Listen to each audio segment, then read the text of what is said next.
This presentation is titled Spatiotemporal Modeling of Career Pathways. This is joint work done by myself, Aritra Halder, Josh Goldstein, Joanna Schrader, and Sally Keller from the Social and Decision Analytics Division under the University of Virginia. The results shown here are solely findings of the team and do not reflect the decisions of the Department of Defense within the United States government. The U.S. Army Research Institute, in collaboration with SDAD, aims to develop statistical models for career progression based on existing Army administrative data and non-DoD sources. The aim is to leverage expertise within the PDE, that is the Person Data Enclave, to develop longitudinal characterizations of soldiers based on their knowledge, skills, and abilities. The methodology proposed aims to fill a critical gap in the Army's capability to measure soldier talent and fills the need by proposing an integrated methodology to measure talent management. Currently, we employ data sources that are non-DoD to demonstrate our proposed modeling framework. In particular, we used veteran resumes offered by the Burning Glass Technologies, abbreviated as BGT, to developing models for career pathways while using qualitative analysis simultaneously to better inform our models. The next step involves implementing this on DoD data, the Department of Defense data, and assess how these models could supplement existing tools that the Army uses. The modeling framework is built with the aim of providing a handout to new enlistees that provides a step-by-step guide for a particular career trajectory.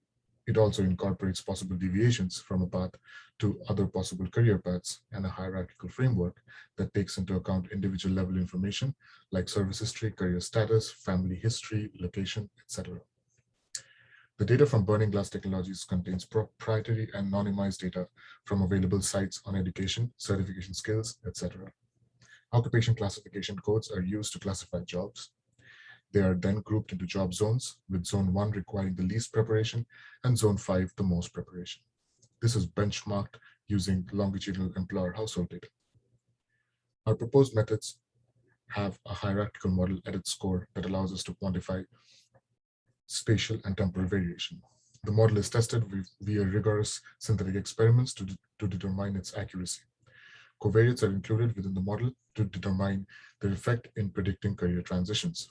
Applications on the BGT data provide insight into factors affecting workforce progression. The hierarchical model features a multinomial logistic regression. This problem could also be reformulated as a directed acyclic graph modeling problem. The job zones are then treated as states within a Markov state space model. This transfers the load to modeling transitioning probabilities for the transition probability matrix governing such transitions within the workforce. The probabilities itself can contain random effects, which can be spatially and temporally correlated. This framework links career trajectories to historical employment within a single modeling framework. The process of transferring the data from the raw resumes into job zones is depicted in this slide. Along with the job zones, education and unemployment are also included as states. The resulting instance of a career sequence is also shown below. We use a Bayesian multinomial logistic regression with increasing complexity to capture variations conferred from space and time along with covariates. This model is tested using synthetic experiments followed by an application to the Burning Glass Technologies data. The theoretical model setup is shown in this slide. We use a logit link to model the transition probabilities. The priors assumed are customary. The model parameters are estimated using a Metropolis Hastings sampler under normal proposals. The simplest model containing just an intercept is shown below.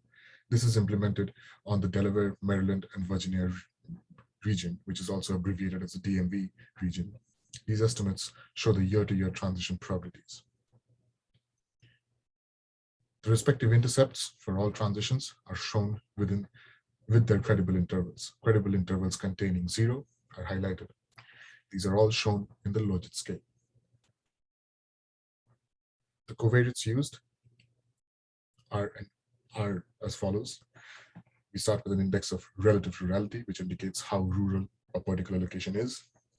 Gender, which has 3 levels, male, female, and unspecified, and officer status, which has 2 levels, officer and not officer. Both gender and officer status are categorical covariates, while the index of relative rurality is a continuous covariate. The spatial plot for index of rurality is shown below. The transition probabilities are again modeled using these covariates, which produce a similar transition probability matrix estimate, but also allow us to infer on the effect of the covariates shown in the previous slide. The estimated coefficients are shown below with their respective credible intervals. Estimates highlighted feature credible intervals not containing zero, which are otherwise termed as significant. We see that the index of relative rurality plays a significant role in transitions from educations to higher job zones. Spatiotemporal variation dominates career trajectories as is seen in the animation within the slide. Higher job zone transitions are predominantly in the urban areas as opposed to lower job zones in the suburban or rural areas.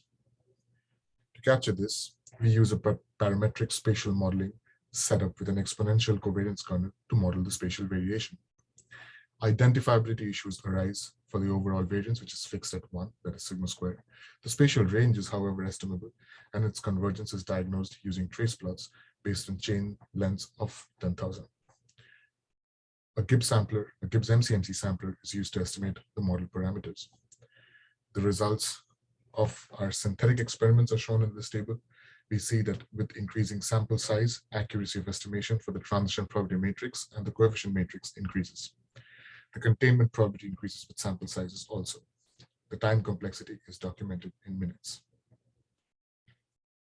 The next steps are to implement this on Department of Defense data and model career progression for soldiers that takes into account how transitions are influenced by demographics, career history, and other extraneous factors like training base. Using this data to generate synthetic army data is another future goal that we are looking at. Finally, here are some references used. I thank you for listening to this presentation and giving us your time.